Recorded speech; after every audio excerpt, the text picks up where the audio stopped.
And how do you do? We're wrapping up the book of Job. We're at chapter 42, verse 11, but unfortunately I ran out of time. I'm lucky I caught it. But anyways, I'll go ahead and I'll read my notes here. Well, nobody but a good person like Job could have been chosen, or could have been chosen for the process right here in this test and trial, and only a good person like Job could have actually profited by it. Okay, verse 11. You'll have to read my last teaching and listen to it in order to get that. But anyways, verse 11. Then came there unto him all his brethren, and all his sisters, and all they who had been of his acquaintance before, and did eat bread with him in his house. And they bemoaned him and comforted him over all the evil that the Lord had brought upon him. Notes. Someone left the word allowed out of here, had allowed to be brought upon him. And that word evil actually means calamity in the Hebrew, so you got to pay very, very close attention here. Scripture. Every man also gave him a piece of money, and every one an earring of gold. Notes. All those wineheads who had previously spoken so harshly of him will change their minds now that God has appeared. Public opinion is fickle and always according to appearance and circumstance. Now they would attempt to atone for their judgmental attitudes by giving Job kind of a peace offering, I guess you could say. Look, we're sorry, here, take this, okay? Verse 12.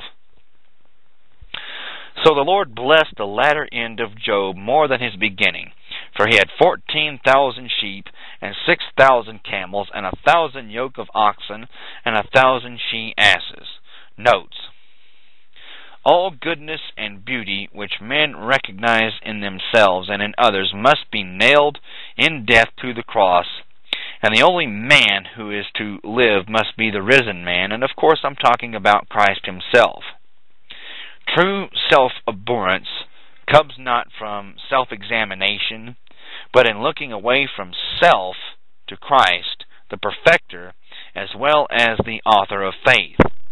Job was very much satisfied with himself until he saw God. You see, self is very enticing to a man, especially the religious self. And self-examination is an interesting occupation, and accordingly it is found very difficult to learn the lesson, to crucify it, and to find that victory is enjoyed only when self is ignored and Christ is adored. That's a quote from Williams right there. Verse 13, he had also 7 sons and 3 daughters. Notes. Well, the Lord replaced what he had lost and given him much more. Verse 14, and he called the name of the first Jemimah, and the name of the second Keziah, and the name of the third Keren-Happuch.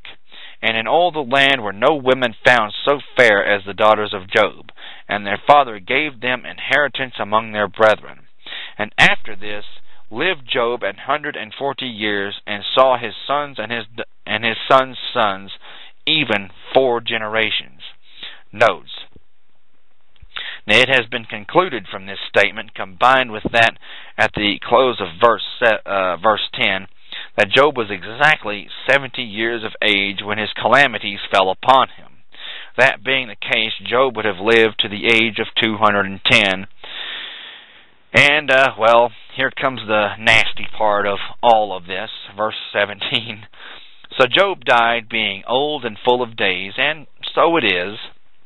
Well, in effect, the book of Job reveals the death of self, the risen life, the school of God, the emptiness of the world, the ugliness of self-righteousness, and above all, the fullness of Christ found in God. And with that said, we'll begin in the book of Psalms. Thank you, and God bless. Bye-bye.